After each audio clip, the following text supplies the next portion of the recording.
So friend start करते हैं। सबसे पहले हम बात करेंगे, यहाँ पे पहला दिया गया है पीएच स्केल रेंज फ्रॉम। तो पीएच स्केल सभी को मालूम है कहाँ से कहाँ तक रेंज होता है, तो 0 से लेके 14 तक जो है इसका रेंज होता है। ऐसे क्वेश्चन जो है बनते हैं। तो अगर 0 से लेके 6 के बीच में रहे तो इसे एसिडिक कहा जाता है। और 7 जो है न्यूट्रल होता है, यानी कि वाटर जो है न्यूट्रल होता है। और 7 के बाद यानी कि 8 से लेके 14 तक जो है हाईली बेसिक कहा जाता है। तो पीएच स्केल रेंज होता है 0 से लेके 14 तक होता है। पीएच स्केल डिफरेंट सब्सटेंसेस का, जैसे वाटर का, ब्लड का एग्जाम में पूछता है। अगला क्वेश्चन देखिए, what is the brine solution. सीधे क्वेश्चन बनता है ब्राइन सोल्यूशन क्या है।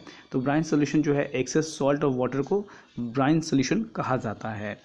Chlorine gas is major component of. जो क्लोरीन गैस है वो किसका मेजर कंपोनेंट है। तो टीयर गैस में जो गैस यूज होती है उसका नाम है क्लोरीन गैस। ऐसे क्वेश्चन जो है बनते हैं।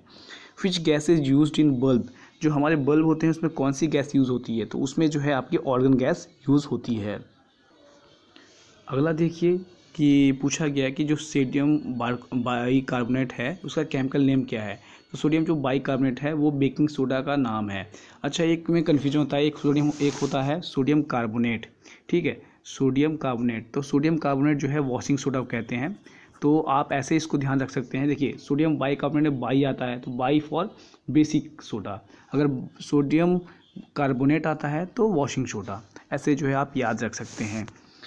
अगला देखिए, which base is present in milk of magnesium. अच्छा, मिल्क ऑफ मैग्नीशियम भी बहुत पूछता है कि मिल्क ऑफ मैग्नीशियम कौन सा केमिकल होता है। तो मैग्नीशियम हाइड्रोक्साइड जो है मिल्क ऑफ मैग्नीशियम कहा जाता है। ये जो है एक प्रकार का बेस है। Most liquid that conduct electricity are the solution of acid and base and salt. तो एसिड, बेस एंड सॉल्ट का जो सॉल्यूशन होता है वो कंडक्ट करती है इलेक्ट्रिसिटी।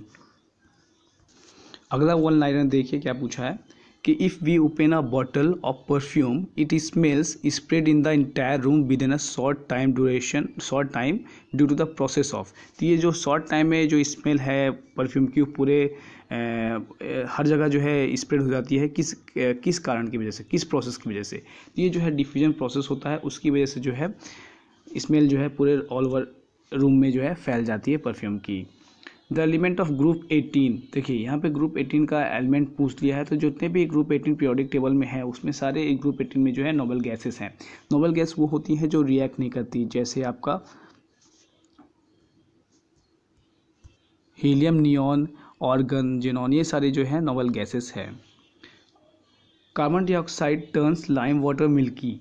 तो जो कार्बन डाइऑक्साइड है वो टर्न करता है, जो लाइम वाटर क्या होता है, जो चूना होता है उसको मिल्की में कर देता है। क्यों, ये ऐसा क्यों होता है? क्योंकि due to the formation of calcium carbonate.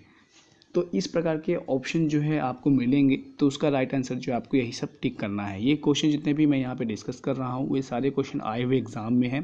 Different exams में आए हुए क्वेश्चन को मैंने एक साथ कोलैबोरेट कर दिया है, आप लोगों के सामने मैं पेश कर रहा हूँ। Electropositive atom tends to form.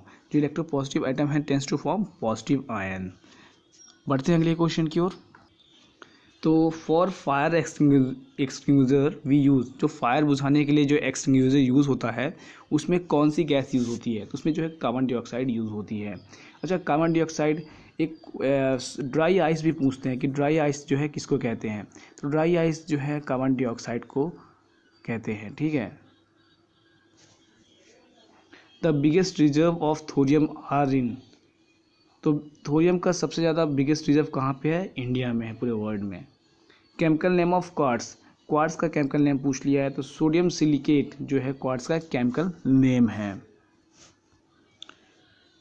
पर oxy acetylene nitrate is a. Peroxy acetyl nitrate is a क्या है? ये जो है एक प्रकार का सेकेंडरी पोल्यूटेंट है। Hydrogen peroxide is an effective sterilising agent which product results in when it's readily loses active oxygen. तो ये कौन सा प्रोडक्ट बनाती है? तो ये जो है आपका वाटर बनाती है। और जो हाइड्रोजन ऑक्साइड है ये ओपन बुक स्ट्रक्चर है, तो इसका एक स्ट्रक्चर भी एग्जाम में पूछता है। जैसे कि अभी हाल में ही बीआरसी का पेपर हुआ था, उसमें जो है इसका स्ट्रक्चर पूछ लिया था। तो ये जो इसका स्ट्रक्चर होता है वो ओपन बुक स्ट्रक्चर होता है। कुछ इस प्रकार का इसका स्ट्रक्चर होता है, जहाँ पे आपका यहाँ पे ऑक्सीजन और यहाँ पे जो है हाइड्रोजन लगे रहते हैं, तो इसे ओपन बुक स्ट्रक्चर बोला जाता है। What happens when a drop of glycerous is added to crushed ammonia oxide KMnO4 spread a paper, मतलब पूछा गया है क्या होगा अगर एक ड्रॉप जो ग्लिसरॉल है उसका अगर हम ऐड कर देंगे KMnO4 में तो पेपर में क्या होगा। तो यहाँ पे एक तरह से वायलेंट एक्सप्लोजन होगा, क्योंकि KMnO4 जो है काफ़ी रिएक्टिव है। जैसे भी एक ड्रॉप गिलेगा ग्लिसरॉल का तो उसमें जो है एक वायलेंट एक्सप्लोजन होगा। Most commonly use bleaching agent, यहाँ पे ब्लीचिंग एजेंट के बारे में पूछा गया है। तो ब्लीचिंग एजेंट जो है यहाँ पे क्लोरीन है, तो इसे आप ध्यान रखेंगे। Muddy water is treated with alum in the purification process, it is term as, तो जो मडी वाटर है वो ट्रीट किया जाता है एलम से प्योरीफिकेशन प्रोसेस में। इसको क्या कहते हैं, इसे कोगुलेशन कहते हैं। Burn caused by steam are much severe than those caused by boiling, because क्योंकि जो स्टीम है उसमें लेटेंट हीट होती है, इसकी वजह से जो स्टीम से जो बर्न होती है वो ज़्यादा सेवियर होती है as compare to boiling water. Metallurgy is the process of, तो metallurgy is the process of extracting metal from the ore. The balance of carbon dioxide and oxygen in atmosphere is due to, तो इस balance को क्या कहा जाता है, मतलब ये बैलेंस जो होता है कार्बन डाइऑक्साइड और ऑक्सीजन का जो हमारे एटमॉस्फेयर में होता है वो किसके कारण होता है, वो फोटोसिंथेसिस के द्वारा होता है। जो प्लांट्स होते हैं वो जनरली अपने फूड बनाते हैं फोटोसिंथेसिस के प्रोसेस से। What is the maximum number of electron that the outermost cell can have, तो आउटर मोस्ट सेल के बारे में बात किया गया है कितने मैक्सिमम नंबर ऑफ इलेक्ट्रॉन हो सकते हैं। तो यहाँ पे जो है मैक्सिमम नंबर ऑफ इलेक्ट्रॉन जो है 8 हो सकते हैं। Heavy water is mostly used in, तो हैवी वाटर जो है mostly use in nuclear reactor, ये एज ए मॉडरेटर का काम करता है। तो हैवी वाटर का जो D2O जो है इसका केमिकल फॉर्मूला हो गया, तो इसे हैवी वाटर कहते हैं। इसका जो डेंसिटी होता है वाटर से मतलब अगर इस वाटर का 1000 kg पर मीटर क्यूब होता है, इसका जो 1.1 kg पर मीटर क्यूब होता है। ये जो है एज ए मॉडरेटर काम किया जाता है न्यूक्लियर रिएक्टर में। मॉडरेटर का काम है slow down of neutron. Atom of element having same difference between mass number and atomic number are called, अच्छा यहाँ पे आइसोटोप के बारे में पूछा है कि आइसोटोप किसे कहते हैं। तो आइसोटोप मतलब ये होता है कि आपका एटॉमिक नंबर जो है आपका ये सेम होगा, ठीक है, और जो मास नंबर होगा वो डिफरेंट होगा, तो इसे जो है आइसोटोप कहा जाता है। Rusting is the process of, तो जो रस्टिंग है वो प्रोसेस है ऑक्सीडेशन का। सो यहाँ पे ऑक्सीडेशन जो है इसका राइट आंसर है। ऑक्सीडेशन मतलब क्या होता है कि आपका जो ऑक्सीजन के ऐड करना और इलेक्ट्रॉन का रिमूव करना, removal of electron from an atom is known as oxidation process. अब देखिए यहाँ पे पूछा है what is dry ice, dry ice के बारे में मैंने पहले ही बता दिया था। तो देखिए सॉलिड कार्बन डाइऑक्साइड को जो है ड्राई आइस कहा जाता है। Who discovered the X-ray, X-ray की खोज किसने किए थे, WC रॉन्टन ने जो है एक्सरे की खोज किया था। Dash gases absorb long wave radiation from earth and radiation from earth and emit it again toward the earth, तो ये कौन सी गैसेस है, ये ग्रीन हाउस गैसेस है। तो यहाँ से ग्रीन हाउस गैसेस सीधे क्वेश्चन पूछ सकता है कि ग्रीन हाउस गैसेस का नाम बताइए। तो देखिए मीथेन, क्लोरोफ्लोरोकार्बन, वाटर वेपर, ठीक है, और कौन सा गैस हो सकती हैं, तो ये सारी जो गैस हैं और सल्फरस ऑक्साइड, नाइट्रस ऑक्साइड, ये सारी जो गैसेस हैं। कार्बन डाइऑक्साइड भी जो है आपके ग्रीन हाउस गैसेस में आती है, कार्बन मोनोऑक्साइड भी आती है। तो ये सब जो ग्रीन हाउस गैसेस हैं तो ये क्या करती हैं, ये गैस क्या एब्जॉर्ब कर लेती है लॉन्ग वेव रेडिएशन अर्थ से, जो हमारे अर्थ से जो सन के थ्रू आती हैं लॉन्ग वेव रेडिएशन, उसे एब्जॉर्ब करके उसे अर्थ में ही रखती हैं और अपने अर्थ का टेम्परेचर जो है इंक्रीज करती हैं, जिसे जो है ग्रीन हाउस गैसेस कहा जाता है। PET is use for making bottle, it is familiar form of, यहाँ पे PET का फुल फॉर्म पूछा गया है। तो PET क्या है, PET का जो यूज़ होता है बॉटल्स मेकिंग करने में, तो इसे पॉलिस्टर कहते हैं। तो पॉलिस्टर का फुल फॉर्म कह सकते हो आप, पॉलिस्टर PET होता है। Which acid release when ant bite, जितने भी एंट हैं, चींटियाँ हैं, या फिर आप कह लीजिए बी वगैरह, ये जब काटते हैं तो हमें पेन होता है। तो वो पेन किसके कारण होता है, ये जो है फॉर्मिक एसिड, उनके जो स्टिंग्स हैं उनमें जो है फॉर्मिक एसिड होता है, उसकी वजह से हमें पेन होता है। तो ये क्वेश्चन बहुत ही इंपॉर्टेंट है, पूछा हुआ था। आइसोबार पूछा हुआ है कि isobar of atom has different chemical element that have same mass number और डिफरेंट एटॉमिक नंबर। अभी इससे पहले हमने आइसोटोप डिस्कस किया था जिसमें एटॉमिक नंबर जो है सेम होता था और मास नंबर जो है डिफरेंट होता था। यहाँ पे आइसोबार पूछा है, तो आइसोबार का मतलब मास नंबर जो है आपका सेम रहेगा और एटॉमिक नंबर जो है डिफरेंट रहेगा। What is the chemical used in gun powder? तो गन पाउडर में कौन सा केमिकल यूज़ किया जाता है? तो पोटेशियम नाइट्राइड जो है गन पाउडर में यूज़ किया जाता है।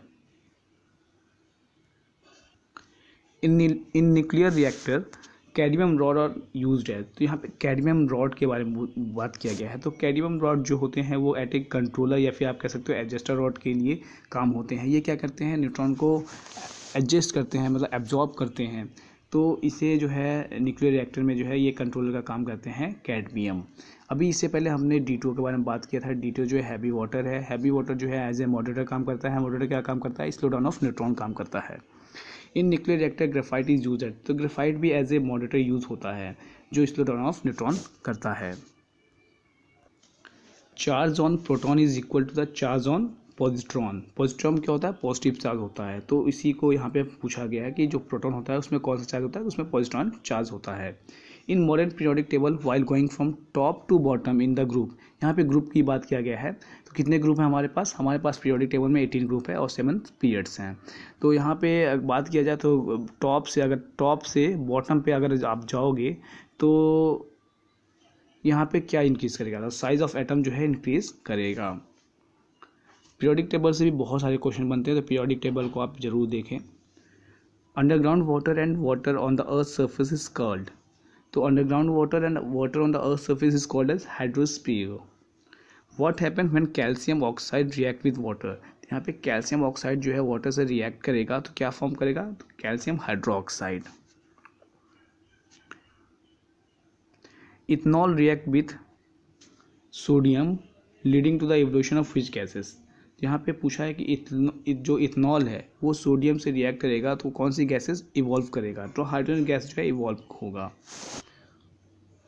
आप इसको ऐसे भी जान सकते हो, इथनॉल जो है C2H2OH होगा। ठीक है, अगर ये सोडियम से रिएक्ट करेगा तो ये बनाएगा क्या? ये जो है इसमें H2 गैस पहली बार तो रिलीज करेगा और क्या प्रोडक्ट बनाएगा? ये C2 सोडियम हाइड्रोक्साइड बना देगा। ठीक है। Chemical property of an element depend on. तो chemical property of an element depend on atomic number. Base test, base का टेस्ट पूछा है। जैसे एसिड का टेस्ट क्या होता है? तो एसिड का टेस्ट जो है आपका सोर होता है। इसी तरह बेस का जो टेस्ट है वो आपका बिटर होता है। Carbon dioxide is called as greenhouse gas because. तो जैसा कि आपको मैंने स्टार्टिंग में बताया था, एक अभी क्वेश्चन डिस्कस किया था, तो जो कार्बन डाइऑक्साइड है वो ग्रीन हाउस गैसेस है। क्यों ग्रीन हाउस गैसेस है? क्योंकि ये एब्जॉर्ब करता है इंफ्रारेड रेडिएशन। अब देखिए यहाँ पे जो है हैवी वाटर का केमिकल फॉर्म नेम पूछ लिया है। तो D2O जो है केमिकल नेम है हैवी वाटर का, ड्यूट्रियम ऑक्साइड इसे कहते हैं। The base which is soluble in water is called as. The base which is soluble in the water is called as alkali. What is the colour of ozone molecules? तो ozone molecules का यहाँ पे colour पूछा गया है। तो blue colour जो है काफ़ी अच्छा क्वेश्चन है। ये क्वेश्चन के पूछे के बहुत ज़्यादा चांसेस हैं। तो ओजोन का जो मॉलिक्यूल्स है उसका कलर जो है ब्लू होता है। ठीक है। Acid are always stored in container made of. जो एसिड है वो जनरली कंटेनर में स्टोर किया जाता है। तो वो जो कंटेनर होता है किससे बना होता है? तो वो कंटेनर जो है ग्लास से बना होता है। ग्लास से क्यों बना होता है? क्योंकि ग्लास से एसिड जो है रिएक्ट नहीं करता। Percentage of oxygen present in inhaled air in human is about. कितना परसेंटेज ऑक्सीजन जो है एक ह्यूमन जो है इनहेल करता है? तो 2% जो है वो इनहेल करता है। हमारे एटमॉस्फेयर में है 27% जो है ऑक्सीजन है। रिमेनिंग अगर मैं बात करूँ 78% जो है आपका नाइट्रोजन है, 21% जो है आपका ऑक्सीजन है। तो उसमें से 2% जो है इनहेल करता है human beings. The SI unit of pressure is. तो प्रेशर का एसआई यूनिट क्या है? पास्कल। फ्रेंड्स, यहाँ से हम वीडियो को एंड करेंगे। ये वीडियो का लास्ट क्वेश्चन है, इस पार्ट का ये लास्ट क्वेश्चन है। बाकी के पार्ट जो है इसके पार्ट सेकंड में आएंगे। अगर आपको हमारा ये अच्छा लग रहा हो तो इसको लाइक शेयर जरूर करें, क्योंकि आपके लाइक और शेयर करने से हमारा जो मोटिवेशन है वो बूस्टअप होता है। तो देखिए लास्ट क्वेश्चन क्या पूछा गया है? Number of atom present in a molecules of element is known as its atomicity. तो इसे आप ध्यान रखेंगे। फ्रेंड्स, यहाँ पे जितने भी क्वेश्चन मैंने आपके सामने डिस्कस किए बताएं वो बहुत ही इंपॉर्टेंट है। डिफरेंट एग्जाम में ऐसे क्वेश्चन, सिंपल क्वेश्चन जो है पूछे जाते हैं। तो अभी जितने भी एग्जाम आने वाले हैं, जैसे कि आपको मैंने स्टार्टिंग बताया कौन कौन से एग्जाम आने वाले हैं, तो उनके रिगार्डिंग ये बहुत ही इंपॉर्टेंट है। आप इनको जरूर पढ़ के जाएँ। यहाँ से 100% है आपको एक दो क्वेश्चन तो 100% जरूर मिलना है, ठीक है। तो अभी पार्ट 1 में आपको एक दो क्वेश्चन मिलेंगे, अभी और भी पार्ट में इसके जैसे अभी 500 क्वेश्चन जो है डिस्कस करूँगा, जिसमें से 50 क्वेश्चन अभी मैं डिस्कस किया हूँ। अगर आपके यहाँ पे सपोर्ट रहता है तो बेसिकली हम आगे भी ऐसे ही क्वेश्चंस लेते आएंगे। सो आज के लिए बस इतना है। Thanks for watching and listening.